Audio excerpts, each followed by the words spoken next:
Tell me, was it love or calculation?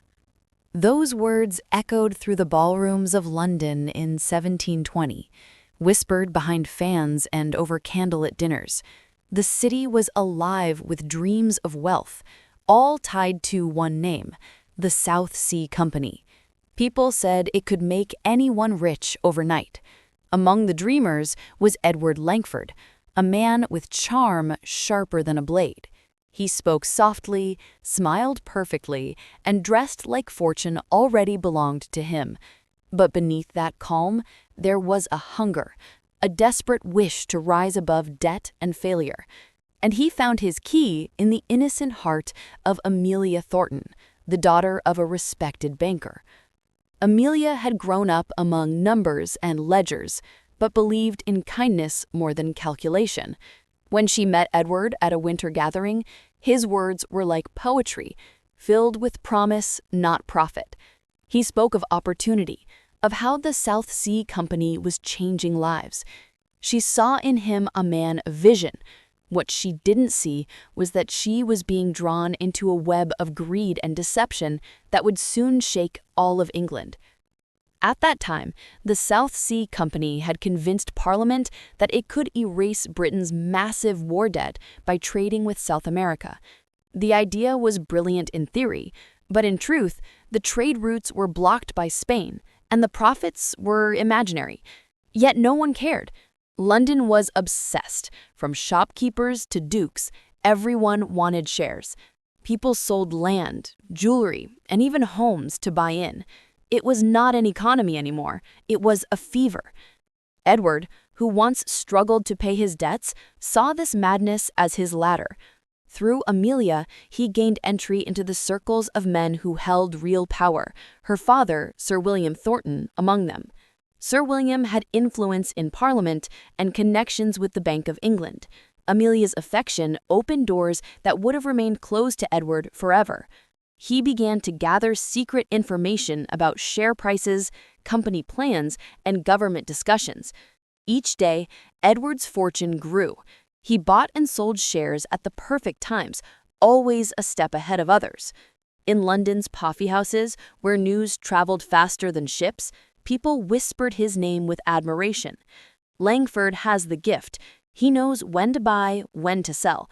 What they didn't know was that his success came not from luck, but from betrayal.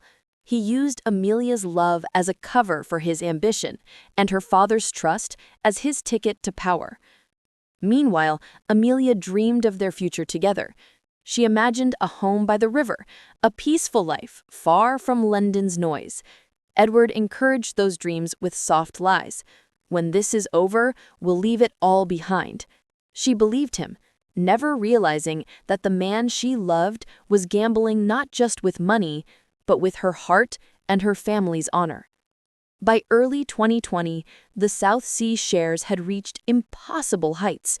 Everyone believed they could only rise further. People who had never owned a coin were suddenly rich on paper. Servants left their masters to trade. Clergymen abandoned sermons for speculation. The entire nation was hypnotized by wealth, but the foundation beneath it was hollow. The company had no real profits, only promises. Rumors began to spread. A few wise investors started selling their shares quietly, but greed kept the crowd blind. Edward, too, saw signs of danger, yet his pride wouldn't let him stop. He wanted one last gain before pulling out. Amelia noticed his restlessness, but mistook it for exhaustion. "You've been working too much," she told him.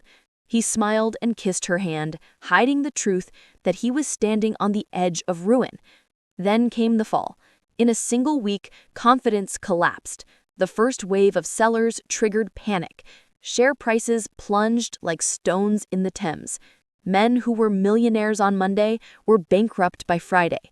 Bankers shut their doors, investors begged for loans, and mobs formed in the streets demanding justice. London, once glittering with ambition, now echoed with despair. Sir William Thornton lost everything. The fortune he had built over decades vanished, The estate was seized, and his name appeared in newspapers under ruined investors. When he discovered that Edward had accessed confidential information through Amelia, his rage was indescribable. "You betrayed me, Edward! You used my daughter as a weapon!" he shouted during their final confrontation. Amelia stood frozen, tears streaming, unable to believe what she was hearing. Edward tried to defend himself, but the truth was too heavy to escape. The scandal spread fast. Edward Langford, the charmer of London, was exposed as a fraud. He fled to avoid arrest, leaving Amelia to face the wreckage alone. The shame consumed her father, who fell ill soon after. The once proud banker became a broken man, hiding from society that now mocked his downfall. Amelia's world shattered. She searched for Edward, but he had vanished. Letters remained unanswered, and whispers in taverns spoke of him hiding abroad. The realization struck her like a knife. She had been nothing more than a tool. The love she thought pure had destroyed her family. Overwhelmed by guilt and heartbreak, she wandered along the Thames one cold night, the same river where she and Edward once dreamed of the future. By morning, her body was found drifting near Blackfriars Bridge. Her final note was brief. "I was blinded by love, and now I see too late." The letter was read aloud in Parliament as part of the inquiry into the South Sea disaster.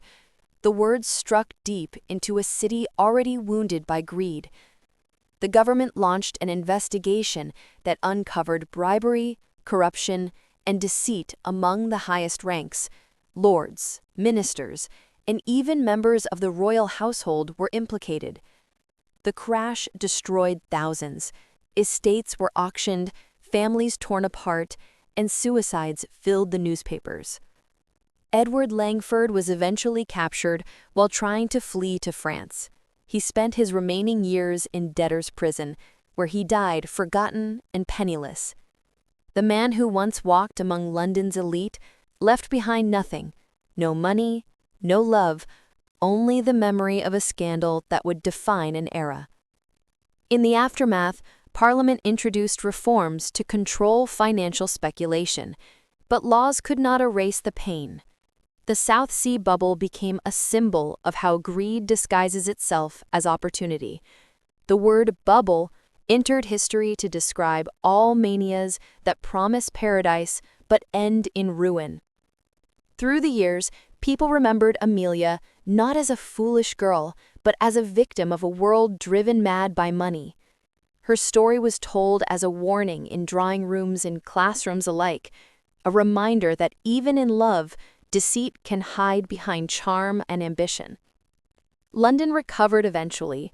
Trade resumed, wealth returned, but something in its spirit changed forever. Trust became a rare currency, and every grand promise was met with caution. The city had learned a lesson written in tears and loss. Centuries later, the South Sea bubble still stands as one of Britain's greatest financial tragedies. It revealed the darkest corners of human desire, the hunger for more, no matter the cost. It proved that the line between love and greed can be thinner than a whisper and just as easily broken. The story of Edward and Amelia remains not just a tale of finance, but of the heart. Behind the numbers and schemes were two souls who paid the ultimate price for ambition. One lost his freedom, the other her life. Together, they remind us that every bubble, no matter how bright, must burst. In the end, the moral of their story is simple yet eternal.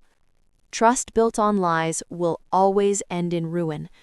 When love becomes a means to an end, both love and life lose their meaning. And so, the South Sea bubble stands not only as a financial warning, but as a mirror to human nature itself.